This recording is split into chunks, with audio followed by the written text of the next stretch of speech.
Brian David Marshall walking around the Nishiki market in Kyoto, Japan, just days before Pro Tour Hour of Devastation.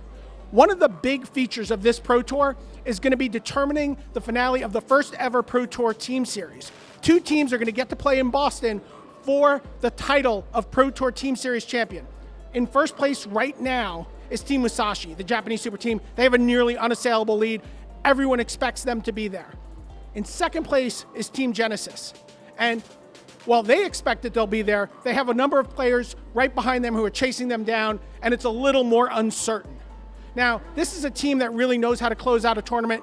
It is made up of Magic superstars. You have former Player of the Year Brad Nelson. You have world champion Seth Manfield. You have 2 Pro Tour champions in Martin Dang and Lucas Blohan. And you have, of course, the World Magic Cup champion in Martin Mueller. New to the team is Thomas Hendricks. He's replacing Michael Majors, who's left to take a job at Wizards of the Coast. And we'll see if this team has what it takes to hold the lead and advance to the finals of the Pro Tour Team Series in Boston.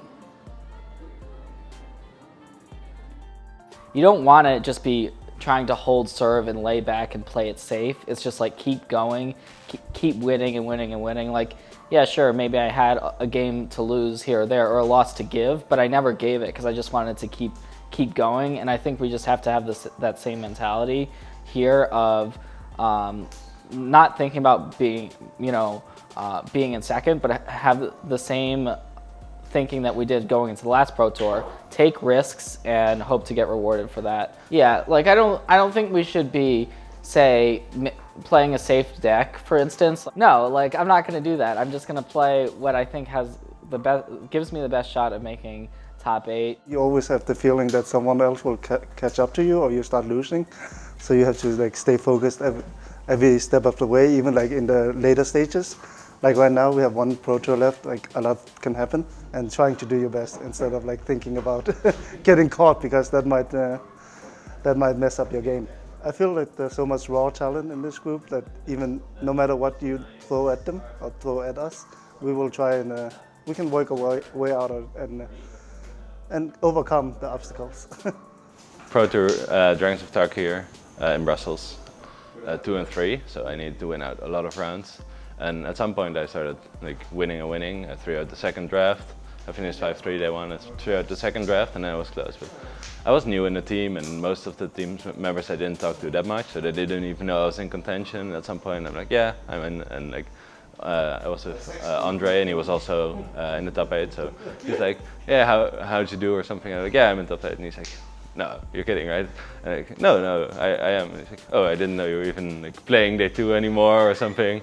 So, yeah, it was great. Like I think the point where, like probably the most important match I won, where I guess a team won, where I thought we were not winning, was the World Magic Cup in 2014, where we, I don't know, had like 1% or something to win. They had up.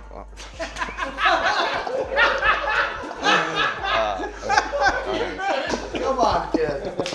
Into the last season of the last Pro Tour of the last season, I had locked Platinum, but I needed an 10-6 or 11-5 finish at the Pro Tour to lock Worlds. Then I just kept winning. So when I freed my first draft, I was like, well, this is great. I need just like 2-3 or 3-2 for it to be sure. Then I won my next two rounds. So I'm like, all right, I'm at Worlds. And then I just won my other 2 rounds too, and were the last round. So yeah, it worked out well. Yeah, actually, in 2010, when I was in the lead for Player of the Year, it was a huge buffer between anyone else, and there was this list of like 9 people that could catch me, but they all like needed top 8. And randomly, Guillaume Matignon, who was not even really on the list, he was in top 8, and if he won the tournament, he would tie me exactly for Player of the Year. And it was a very stressful day, but we ended up having a tie and then a playoff. So maybe if we tie, we'll have a playoff at Worlds.